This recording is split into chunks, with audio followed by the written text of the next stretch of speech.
Desde já quero agradecer por ter aceitado esse convite, né? Para mim é uma honra fazer esse bate-papo, né? Já falei aqui, o capitão Tadeu é ex-deputado por alguns mandatos, vereador, em nome da cidade de Salvador, um papel muito importante na luta da Polícia Militar, com vários projetos que fez a categoria avançar. Por isso é uma honra recebê-lo aqui, capitão, para a gente fazer esse bate-papo sobre o movimento 5 de julho. Hoje é 5 de julho, um movimento que, na minha concepção, fez uma transformação muito grande, né, na categoria dos policiais militares. Foi um movimento reivindicatório que surgiu de quase uma forma espontânea, né?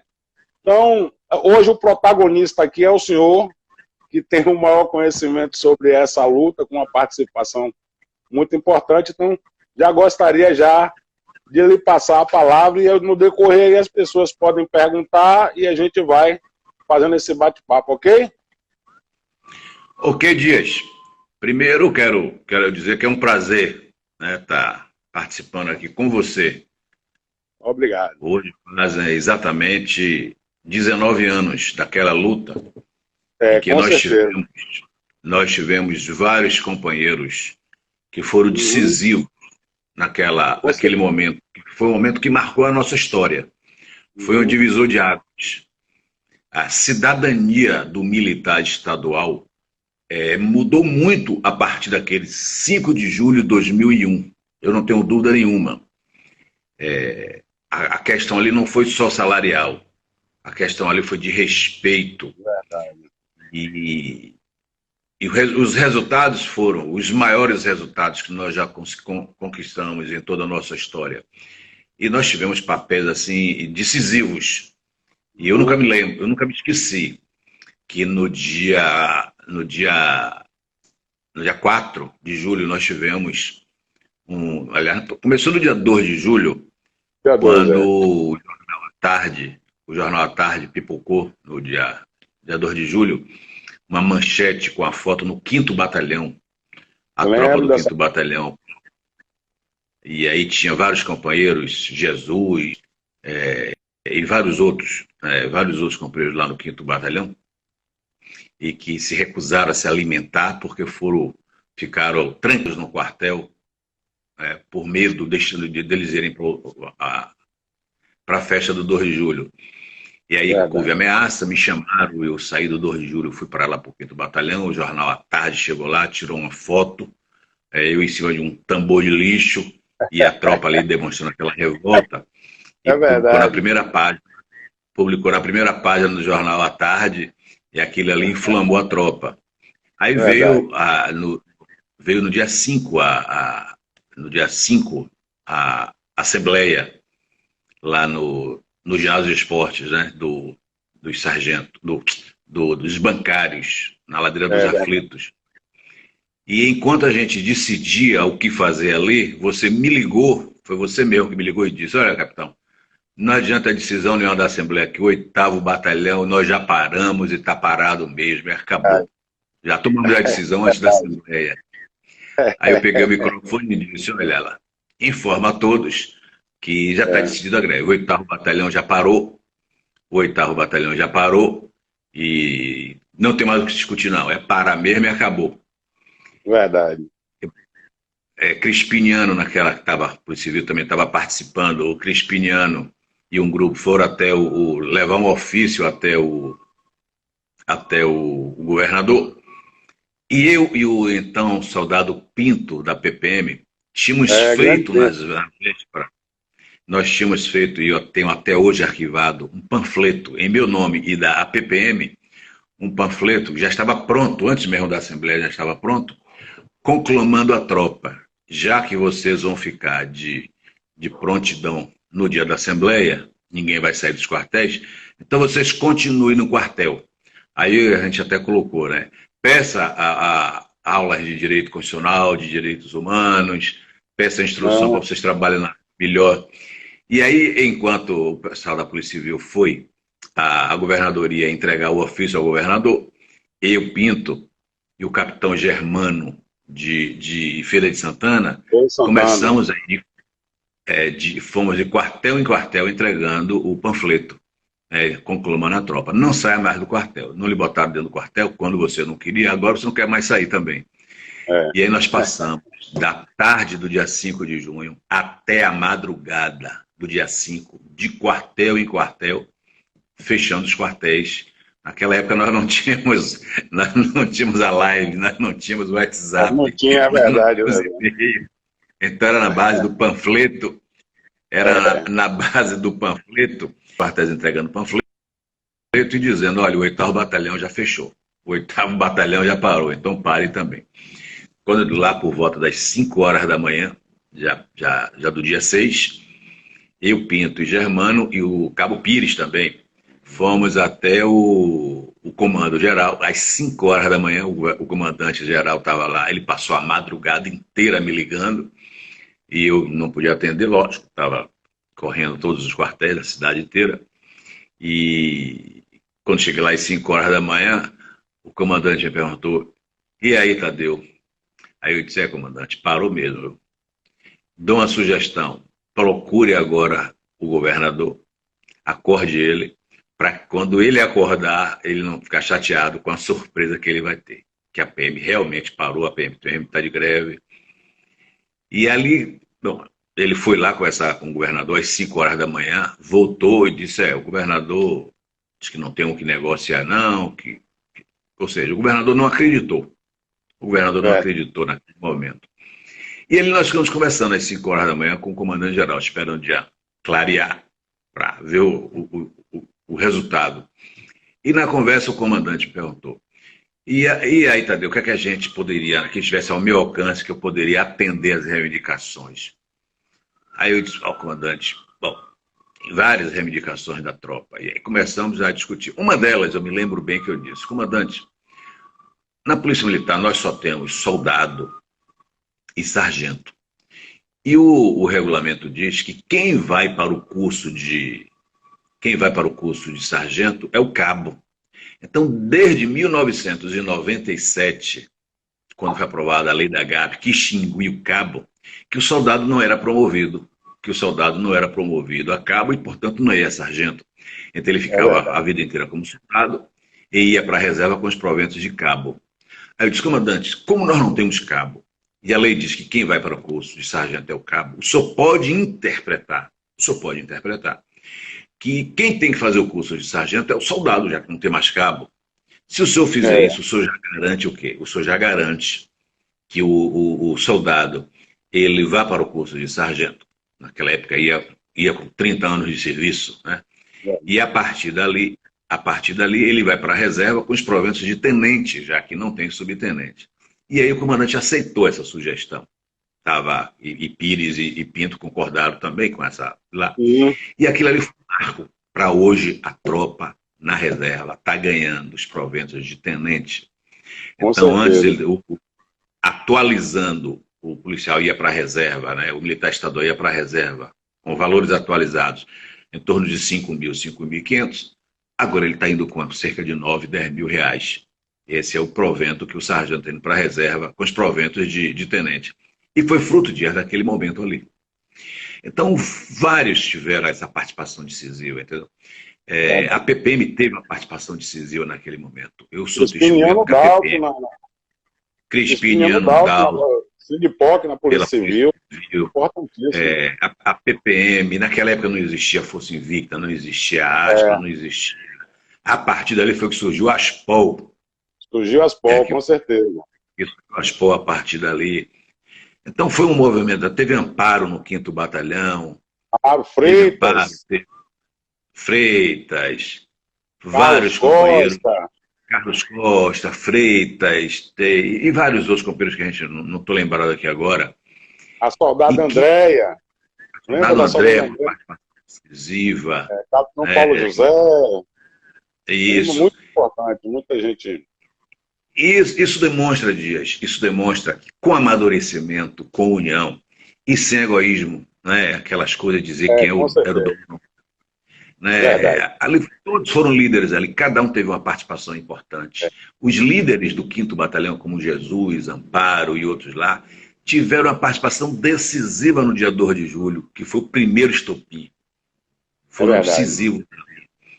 E eu fui para o 5º Batalhão dar o apoio naquele dia 2 de julho. No primeiro dia foram 2 unidades, né? O 8º, o 5º Batalhão, depois entrou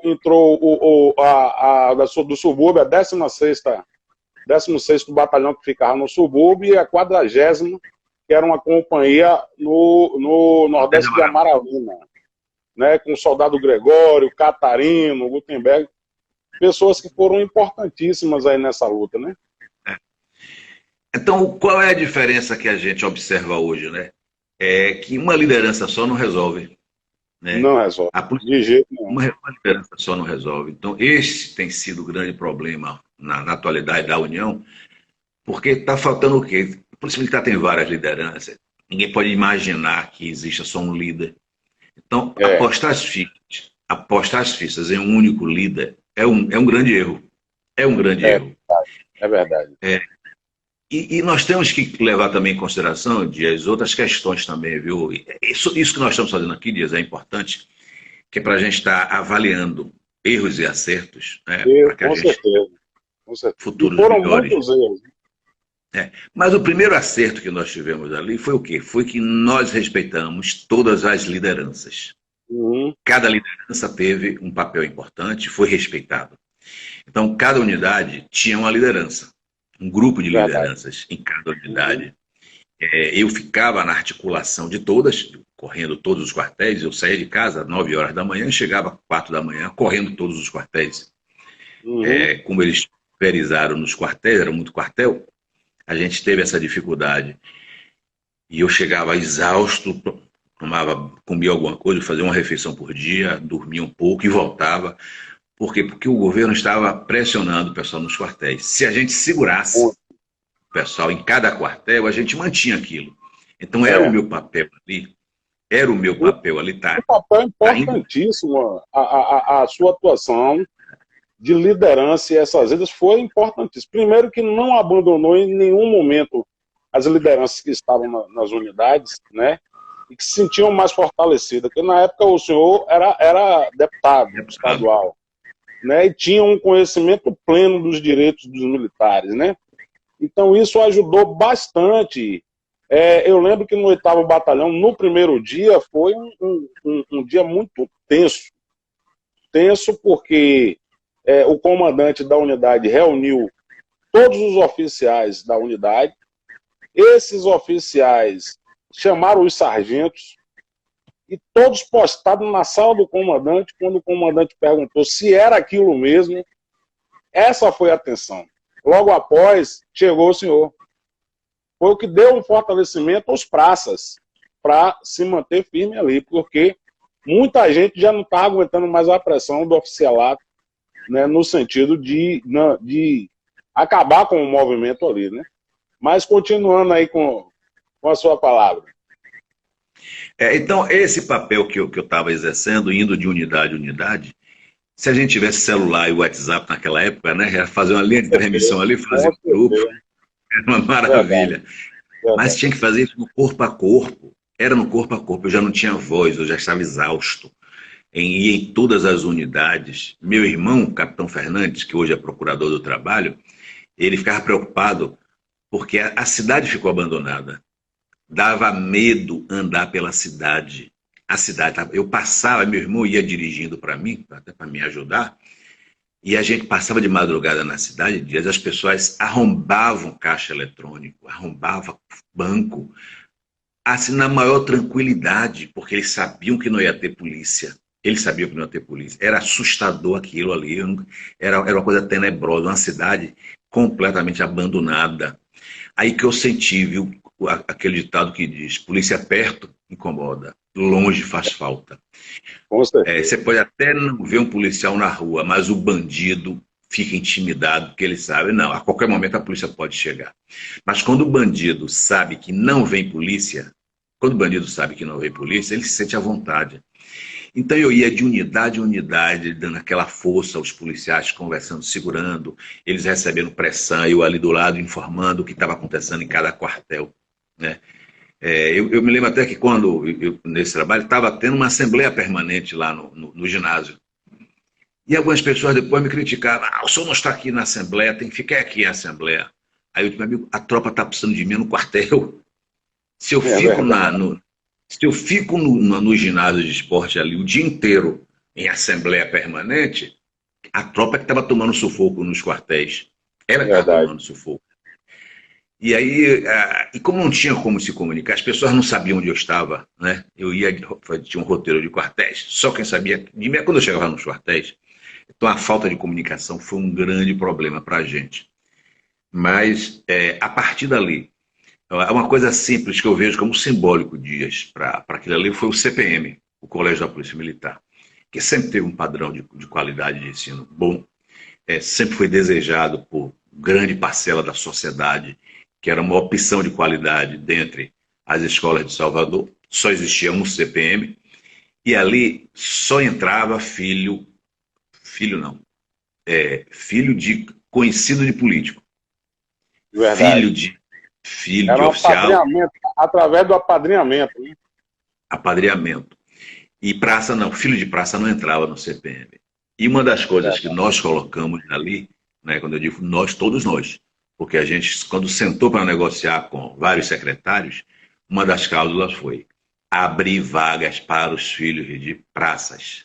E a partir dali é que abriu realmente o CPM para os filhos de praça. Então foi um movimento que mudou realmente a história. Mudou a história. Né? Era um movimento que nós tínhamos um governador sanguinário, né? Que por trás do governador, era César Borges o governador, mas por trás dele tinha Antônio Carlos Magalhães, que era sanguinário. Verdade. E era um momento de ditadura, aqui com Antônio Carlos Magalhães. Hoje a gente percebe o quê? Que grande parte da tropa hoje tem menos de 15 anos de serviço. Né? Então essa tropa hoje, a grande maioria, não vivenciou aquele período de 2001. Como também não vivenciou 2001 que eu vivenciei, onde Antônio Carlos Magalhães, também como governador, reprimiu 81. A bala. Acabou a greve na bala. Então, quando hoje eu fico vendo as pessoas, né, defendendo esse grupo que nos lascou no passado, eu realmente fico triste. As pessoas não olharem a história. E a gente não pode nem... E não aceitam nem que a gente lembre a história. Né? Quando a gente lembra a história, e acusam logo, comunista. Né? Sem nem saber o que é comunista, ser comunista. Né? Então eu costumo dizer para as pessoas, olha, rapaz, a minha ideologia são as nossas bandeiras, os nossos projetos, os nossos ideais, tá certo? Eu conheço bandido em todos os partidos. E eu conheço pessoas honestas em todos os partidos. Então eu não vou brigar por partido. Eu não vou brigar por partido. Eu vou brigar por pessoas sérias, pessoas honestas, pessoas dignas, pessoas que tenham projetos, pessoas que tenham ideias. E nós temos que estudar a história. Temos que estudar a história para a gente ver os erros do passado. Por exemplo, em 2001, uma coisa assim que eu fiz questão nas nossas conversas foi a gente não cometer o erro de 81.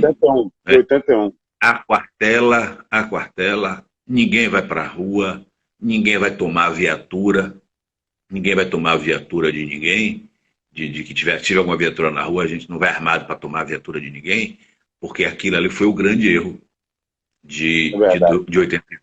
Ninguém vai tomar bebida alcoólica, durante o movimento, porque o cara é citado pelo álcool, termina fazendo besteira. Verdade. Então foi um movimento controlado. E tínhamos tanta força que o governador demitiu e imediatamente ele readmitiu. Imediatamente. Né? 68 policiais que tinham sido demitidos porque participaram de uma assembleia, né? Fora a prisão de Heberto e de Isidoro. Então, ele teve que recuar. E aquilo mostrou, então, como foi a união das lideranças. Né? Ali mostrou como foi a liderança. Não tinha briga por liderança, não tinha ninguém mandando, eu que mando, eu que sou foda, eu que sou retado. Não existia isso. Não existia isso. Todos ali tinham participação importante. Cada um, cada grupo, e em cada quartel não tinha um líder, não, tinha um grupo de lideranças. Vários deles. Cada grupo, cada quartel tinha um grupo de lideranças, e o meu papel, enquanto deputado, era fazer essa articulação para manter a unidade. Para manter a unidade. Foi fundamental isso, né? Se tivesse o WhatsApp, era só distribuído. Como não tinha, eu fazia o papel do WhatsApp na época, né? Eu ia de quartel em quartel, está acontecendo isso, fica aqui. Porque os boatos surgiram naquela época. Fake news começou em 2001. Quando diziam, o 8º Batalhão já acabou a greve no 8º Batalhão. Aí o pessoal já tinha batalhão. Aí eu ia para lá, mentira. Eu tinha mentira, eu acabei de sair do 8º Batalhão, o pessoal continua firme, firme e forte. Um papel também fundamental que a gente precisa registrar aqui, também para não cair no esquecimento, foi o de Isidório e Everton, né? É claro, com certeza, fundamental ali.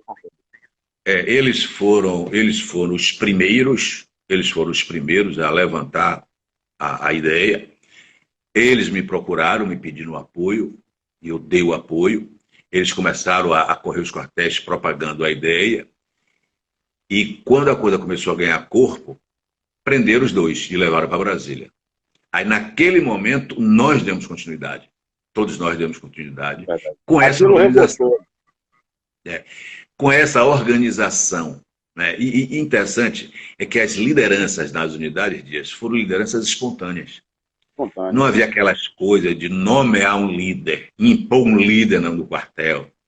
Né? Não, o líder é tal associação, é diretor de tal associação. Não existiu isso. Aqueles que naturalmente começaram a organizar dentro do quartel passaram a ser o líder. E o meu papel foi de ligação, de ligar e manter essa unidade. Então foi o grande sucesso. A partir dali, realmente, a nossa história mudou muito. Eu me lembro que eu, enquanto deputado, eu fui para a reunião com todos os deputados e o governador, César Borges. E chegou lá, aí o governador disse, a Polícia Militar está em motim, ela está, eu nunca esqueci desse detalhe, né? Está assim, se indisciplinando. Eu disse, governador, tem um ditado que diz que o comandante é o espelho da tropa. Se o senhor foi fraco, se o senhor não respeitou os seus comandados, tá certo? Como comandante, então a tropa assumiu a liderança, porque o senhor se omitiu na liderança. Mas eu não sou mais o comandante, né? Pois a tropa, os praças lhe destituíram do comando supremo da Polícia Militar, porque foi fraco. Eu não sou liderar, porque liderar não é ficar dando ordens, não. Liderar é respeitar, a tropa. Isso não respeitou. Então o senhor perdeu o comando mesmo. Quem comanda a Polícia Militar agora não é o senhor, não. O seu papel agora é só pagar o salário. Quem comanda a Polícia Militar é o Exército, infelizmente. Infelizmente, porque eu também não queria ser comandado pelo Exército, não. Mas o senhor foi fraco, perdeu o comando. Aí o pessoal, vamos deixar disso, vamos buscar soluções. Aí tá. Aí que recomeçou a conversa. Da negociação. Buscar uma solução. O senhor colocou uma situação aí da falta de conhecimento histórico, né? Principalmente dos policiais mais jovens, de 15 anos para cá, que não viveu aquela luta. Mas aquele movimento, primeiro que ele se iniciou por uma revolta da categoria, né? Eu lembro que até mesmo quando se havia reajuste salarial, ele era diferenciado, era um percentual para os oficiais e um percentual menor para os praças, né? Além de uma série de coisas, um regulamento arcaico, onde o policial tinha que pedir permissão para se casar, né? Situações vexatórias que os policiais passavam, fardamento. O policial praça não podia usar bigode. Não podia usar bigode. O fardamento, aí tinha que comprar o fardamento. O rancho era o rancho dos oficiais, o rancho do sargento. O soldado comia no bandejão, no rancho dos soldados, o cabo de soldados. O sargento comia no prato e os oficiais era self-service, livre. Nós conseguimos acabar com o rancho A partir daí passou a entrar no contra-cheque do policial o auxílio alimentação. Como passou a entrar também o dinheiro do fardamento, para o policial comprar o seu fardamento. Então, foram uma série de vitórias que nós tivemos, reabertura do HGPM, o senhor citou aí o CPM, 50% para filho de praças no CPM. Então, uma série de vitórias e conquistas que deu condições aos policiais de hoje ter uma condição melhor dentro da tropa, apesar de não ter o reconhecimento. Aí é como o senhor disse, né? Muitos procuram utilizar do radicalismo sem querer fazer respeitar as lideranças em cada unidade. Unidade essa que a maioria eram batalhões, o senhor lembra disso. Após a greve, se expandiu as companhias para não aglomerar o quantitativo de policiais. O 8º Batalhão, na época, tinha 1.300 policiais, né, dentro do batalhão. Então, é essa coisa, o fato de não conhecer a história, que leva aos erros que está acontecendo hoje. E a gente observa o senhor, capitão, foi a pessoa muito importante como parlamentar. As pessoas têm que saber disso. Dos parlamentares da polícia, o que conquistou e aprovou mais projetos foi o senhor. Não tem outro deputado da polícia que tenha conseguido aprovar projetos que beneficiou a categoria e está beneficiando hoje. Então o pessoal tem que ter conhecimento disso para deixar de estar achando que tudo caiu do céu, que quem está falando é comunista. Não, foi muita luta. Nós ainda temos demitidos daquele movimento. O soldado Marinho até hoje é demitido. O sargento Cristiano até hoje é demitido. Né? Eu estou em situação de subjúdice ainda. Né? Muitos daqueles que se envolveram não foram promovidos. A minha turma, por exemplo, de sargento, a grande maioria hoje são capitães. Nós temos tenente-coronel na minha turma. Agradeço ao senhor que aprovou esse projeto lá. Não é verdade? Então, está na hora de a tropa acordar para a realidade, né, e deixar de estar fazendo avaliações equivocadas, né, para que a gente não comece a perder os direitos, como diz Edson Gomes, não perder aquilo que foi conquistado. Não é verdade? Palavra começamos a perder. E começamos a perder, sim, direitos. Nós temos aí cerca de 5, 6 anos sem nenhum ganho e somente perdas. Perdas. Porque a forma de se conduzir esse processo está na coisa do oba-oba. Então a internet ela trouxe um lado positivo, que é a disseminação da informação, de facilitar a comunicação, mas ela também permite que as pessoas fiquem com fake news, fazendo propaganda enganosa. Fica fazendo propaganda enganosa, aí conduz a tropa para um caminho errado. E está faltando o quê? Que as pessoas parem para meditar. Pare para meditar. Quando ouvir alguma coisa, para ver, mas peraí, será que esse é o melhor caminho ou não é o melhor caminho? Eu vou dar um exemplo muito claro. Em novembro, outubro, setembro, não estou lembrado bem o mês, a Aspra tentou fazer uma greve aqui em Salvador, lá no Clube do Baneb, ali em Pituaçu. E eu dizia para as pessoas, olha, nós estamos em Brasília, neste momento, discutindo a reforma da Previdência. Então, o conteúdo da tentativa de greve era justo, mas o momento era para estar em Brasília lutando contra a parte perniciosa da reforma. E as pessoas não entendiam, não ouviam. Eu vi os companheiros da reserva lá. Quem mais foi prejudicado nessa reforma da Previdência foi o pessoal da reserva. E o pessoal da reserva estava lá no Clube do Baneb, lutando por algo que não era o prioritário naquele momento. Eu dizia, rapaz, a briga agora em Brasília, tem que ir para Brasília, porque a reforma, que nada, o senhor está com medo de lutar. Eu disse, olha, eu nunca tive medo de lutar. Em 2012, eu fiquei lá na frente do Exército para não invadir a Assembleia Legislativa. Eu arranquei um soldado preso na mão do Exército, à força. Fui lá, arranquei a força mesmo. Eu não preciso dizer para ninguém que eu tenho coragem física e coragem moral Eu não preciso dizer isso para ninguém mais, minha história já mostra isso. Mais dias, quando a gente chega à idade que nós chegamos, né? A gente chega aos 30 anos de serviço, né? 40 de serviço, 35, é uma coisa chamada maturidade, Maturidade, experiência. verdade. As pessoas pensam que quando a gente passa dos 50 tá velho e não entendem que, pelo contrário, nós estamos cada vez mais jovem, porque a nossa mente acumulou tanta experiência ruim que não permite mais que a gente cometa os mesmos erros. Verdade, verdade. Então, quando eu dizia para aquele pessoal ali, rapaz, tem que ir para Brasília, tem que ir para Brasília, a luta é lá, a reforma da Previdência vai trazer pontos ruins. Não me ouviram. Aí ficaram insistindo, insistindo, insistindo. Foi aquele fiasco, aquele movimento lá. E, resultado, não conseguiu nada aqui em Salvador. Concentrou tudo em um clube, ali no clube, né, sem apoio de liderança nenhuma. Qual é a liderança que disse vai para lá fazer o quê? As lideranças têm que ser tratadas como lideranças e não como subliderança. Né? Verdade. Você é um líder.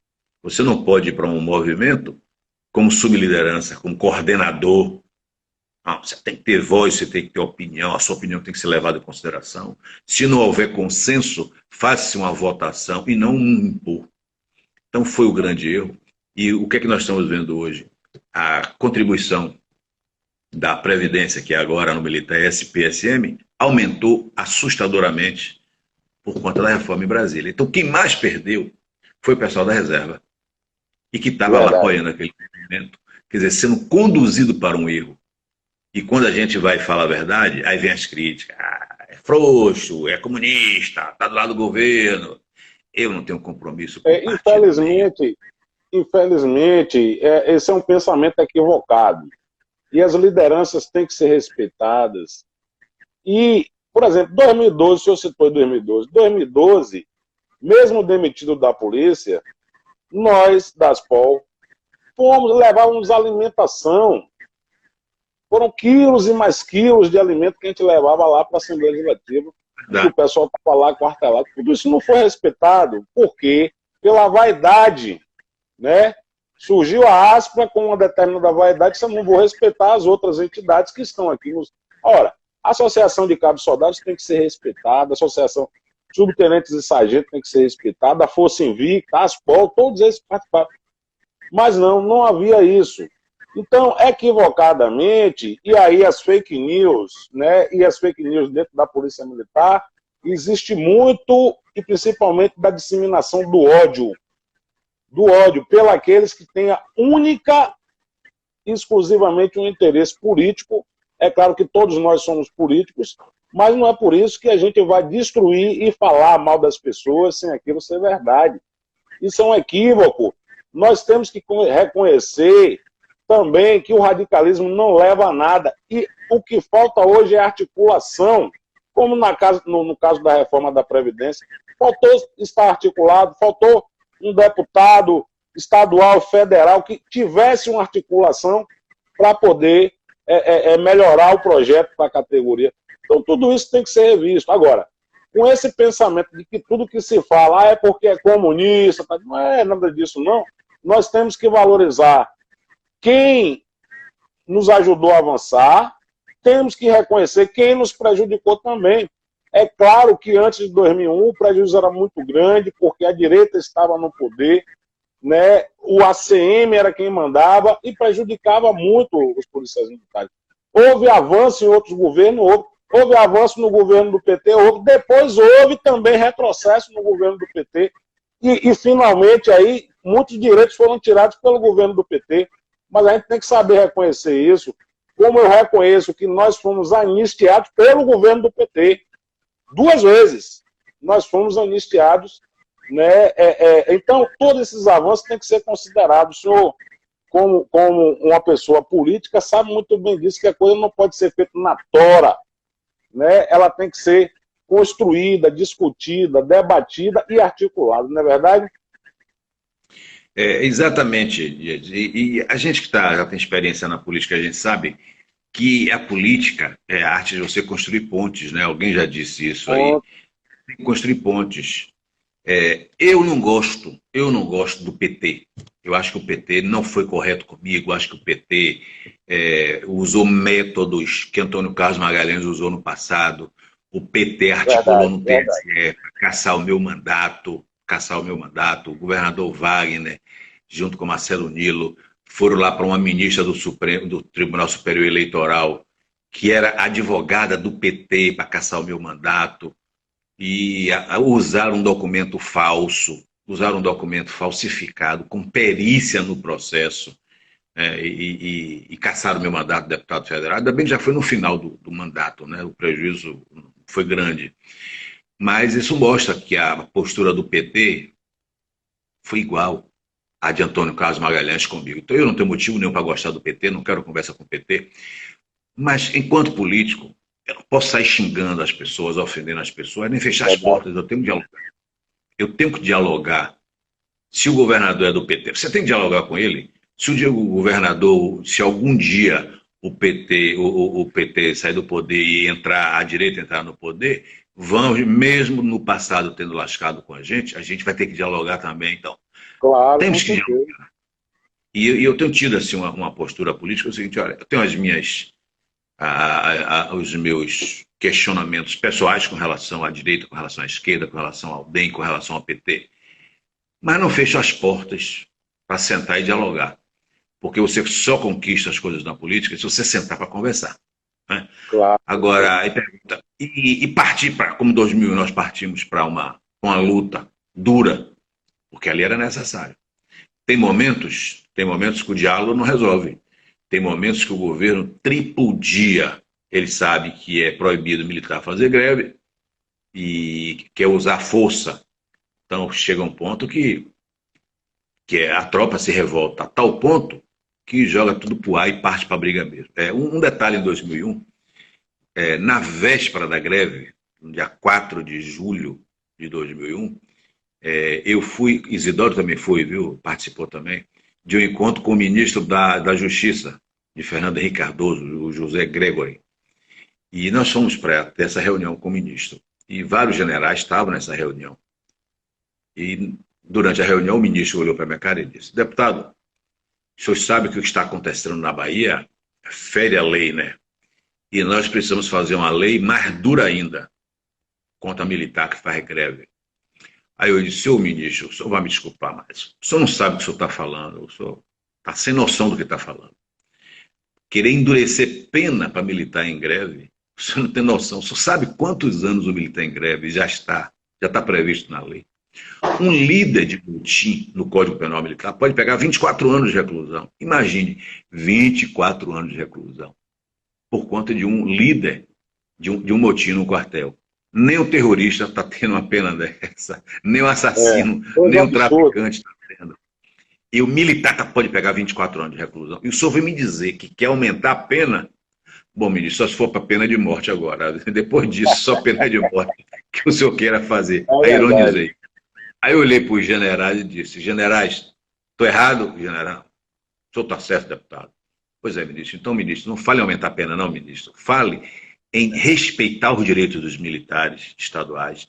Fale em respeitar, a garantir que ele tenha respeito na profissão dele. Se o senhor fizer isso, o senhor nunca vai ter greve de militar estadual.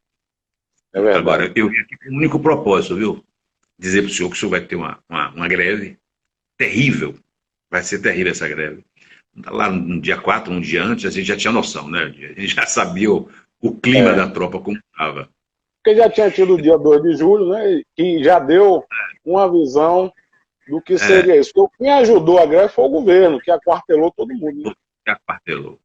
É isso. E aquele episódio do 2 de julho, que saiu aquela foto eu em cima de um tambor de lixo, falando para a tropa ali, a tropa incitada, que saiu na primeira página do Jornal à Tarde, eu fui numa gráfica rápida, mandei fazer 15 mil cópias do jornal, grande do jornal, e saí distribuindo nos quartéis. Porque como não tinha internet, ninguém só tinha conhecimento através do jornal escrito, né, do papel. Aí eu mandei fazer 15 mil reproduções, aí sai espalhando pelo quartel. No dia 13 eu levei para a gráfica, peguei no dia 4, em 24 horas me entregaram, no dia 4 começamos a distribuir. Aí quando a tropa começava a ver aquilo no jornal, sentia o peso da repercussão. Então aquilo ajudou, inclusive, a disseminar esse sentimento de revolta na tropa. E o que eu disse para o ministro, né, na época, José Gregory, ministro, leve esperança para a tropa, não leve ameaça, não. Quando a tropa chega a um ponto, Dias, você casado com filhos, resolve ter a liderança no 8º Batalhão. Quando você fez aquilo, você sabia das consequências que poderia lhe ter. Para você jogar para cima, família, profissão, para você jogar tudo para cima, é porque o nível de revolta já estava tão grande, de indignação estava tão grande, que você olha, a minha dignidade está acima de tudo, inclusive da família. E você botou a sua dignidade, como todos os outros colocaram, tá certo? Todos os outros colocaram a sua dignidade, acima inclusive da família. Porque uma demissão, uma prisão, prejudica a família. E naquele momento ali, as pessoas só pensam no respeito, na dignidade. Foi isso que eu disse para o ministro. Infelizmente, ninguém se preocupa com isso e a gente continua com a polícia com os mesmos problemas. Nós resolvemos muitas coisas disso. Resolvemos muitas coisas, mas coisas pontuais. Dia do fardamento, alimentação, transporte, filhos no CPM, coisas pontuais. Mas em termos de estrutura, da corporação, para que a gente tenha uma estrutura institucionalmente falando, uma coisa forte, que nos dê garantias profissionais. Continua a mesma coisa. E nenhum governador, nenhum deles, nenhum governador, nenhum presidente se preocupou com isso até agora. Wagner disse para ele, governador, o senhor foi o governador que mais contratou PMs na história da Bahia. Ele contratou muito PM. Foi o que mais contratou. Do governo Wagner do Rio para cá, nós temos mais de 15 mil PMs contratados. Mais de 15 mil.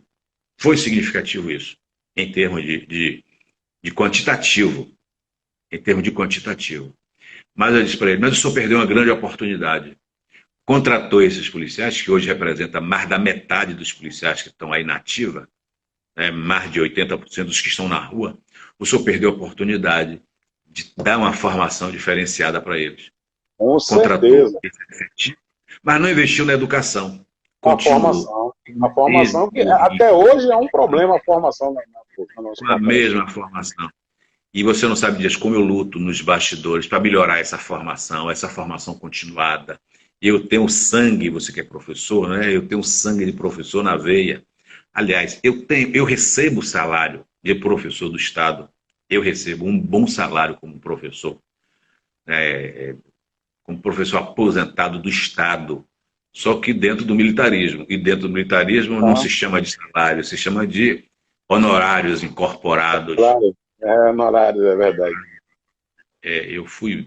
Durante longos anos eu fui instrutor da academia e os meus honorários eu incorporei e fui instrutor do Cefap, da academia. E até hoje eu faço um trabalho educativo, porque é através da educação que a gente vai transformar essa polícia. Pena que os nossos governantes... também, né? Educação de trânsito também, né?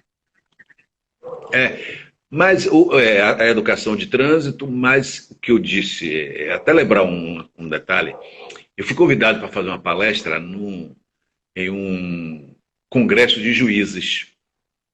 Aí eu cheguei lá, fui apresentado como capitão Tadeu, deputado estadual, para fazer uma palestra de abertura de um congresso de juízes. E eu abri a palestra assim, disse, olha, os senhores juízes, desembargadores, ministros de tribunais superiores precisam ter noção de direito. Basta ter noção de direito. Mas o soldado na rua, ele precisa ser doutor, com pós-doutorado em direito. Verdade. Falei disso, fiquei calado, rapaz. Foi um mal-estar.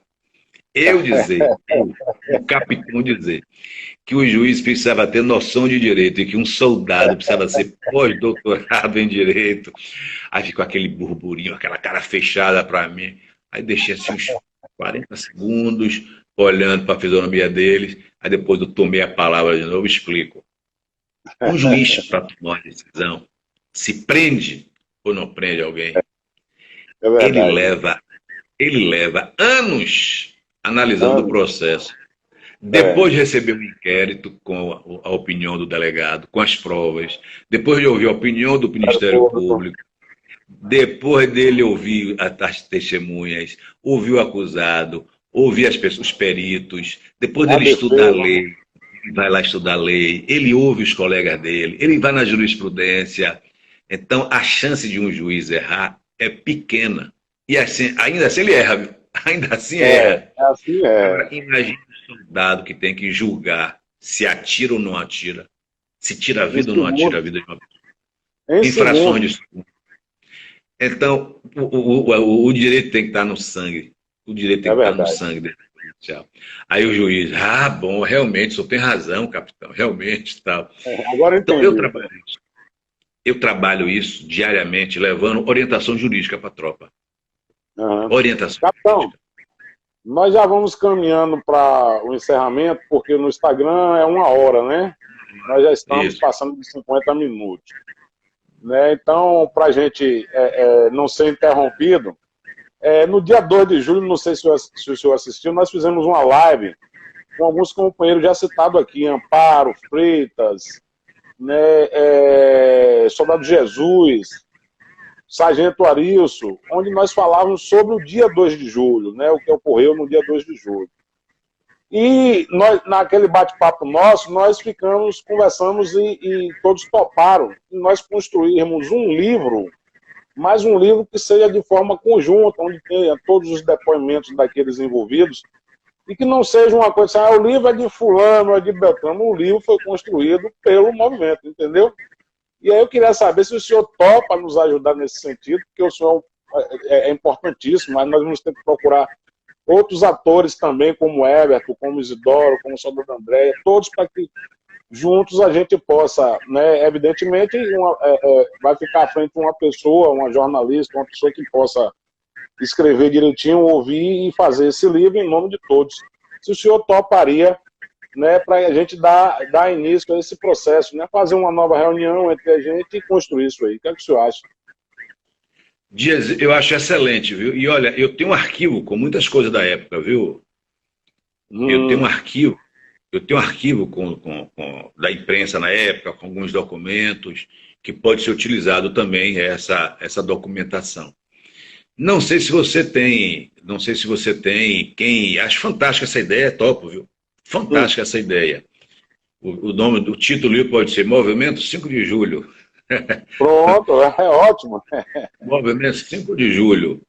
E aí, se você quiser, Dias, me mande uma mensagem no WhatsApp, que eu mando para você o telefone e o WhatsApp de um tenente-coronel da Polícia Militar, que ele escreveu um livro. Ele escreveu um livro sobre a greve a greve de 1981. 1981. 1981. Ele, além de tenente-coronel da... Não. Ramalho Neto. Sim, ele, sim. além de oficial da Polícia Militar, ele é sociólogo, não, ele é um grande profissional, né, dessa área das humanas, né? Antropólogo, ele é antropólogo. Ele já fez... Ele é antropólogo, e ele fez um livro muito interessante, ele pesquisou muito, até processo judicial. Ele pesquisou, e muito interessante o livro dele. E ele é professor da academia do CAO. E eu percebi agora que o pessoal do CAO, ele coloca como trabalho o pessoal fazer pesquisas nas unidades, pesquisas sobre os nossos movimentos. Dois capitães, inclusive, agora para falar sobre o movimento de 2012. Eu até dei material sobre o movimento de 2012. Então, eu posso passar o telefone para ele, porque ele pode ter material, já tem experiência. Sim, pode sim. Seria importantíssimo. Aí você conversar com ele para ver se ele topa essa empreitada, entendeu? Mas dentro desse modelo que você está colocando aí, entendeu? Claro. Participação de todos de uma forma, com a experiência de todos, para acrescentar isso, mas você está criando a figura do herói, do salvador da pátria, sem essa figura. Sem essa figura, até mesmo porque esse material vai ajudar os policiais mais novos e os futuros policiais a compreender o que foi aquele movimento, né? e a entender que na luta do dia a dia não existe herói, né? Não existe a patente da pessoa, eu sou o salvador da pátria, não é isso. Né? As pessoas lutam e a luta tem que ser coletiva, em conjunto. Né? Nós conseguimos avançar e estamos perdendo o direito agora justamente porque não se deu continuidade, né, à união, à unidade daquelas lideranças. Mas eu vou deixar o senhor para fazer o encerramento, só faltam 6 minutos. De antemão, queria agradecer muito que o senhor aceitou o convite para a gente fazer essa live, agradecer a todas as pessoas que estão participando, né, aqui com a gente, dizer que em outros momentos a gente vai fazer outras reuniões com outros policiais e outras pessoas envolvidas em movimentos e também iremos convidá-lo, né, em uma plataforma até mais ampla, onde a gente possa fazer com mais tempo uma discussão e mais participação de pessoas. Então, com o senhor para poder encerrar.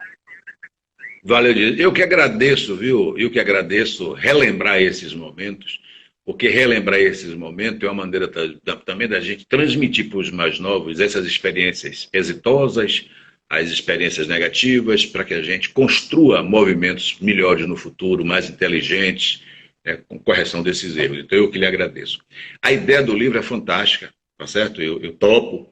O que eu tiver disponível de material, eu passo para quem for escrever o livro, não só depoimentos, mas também documentos que a gente tem sobre isso, é importante. E me lembre aí no WhatsApp, eu te mando o telefone dele, que você já tem uma conversa preliminar com ele, Claro, você já claro. sonda. Não quer dizer que vai ser ele, mas pelo menos é um início para começar a discutir essa questão. E parabéns por a ideia desse livro, viu? Fantástico. Beleza, um abraço, boa sorte. Valeu, e estou torcendo para resolver. Tá ok. Estou torcendo para resolver logo essa sua questão na polícia. Tá para ok. que você bom vote. Domingo. Para vocês também, um abraço. E feliz o dia 5 de julho. Beleza, um abraço a todos e todas. Né? Outras lives nós nos encontramos. Obrigado, gente. Obrigado, capitão. Um abraço. Estamos encerrando agora. Abraço.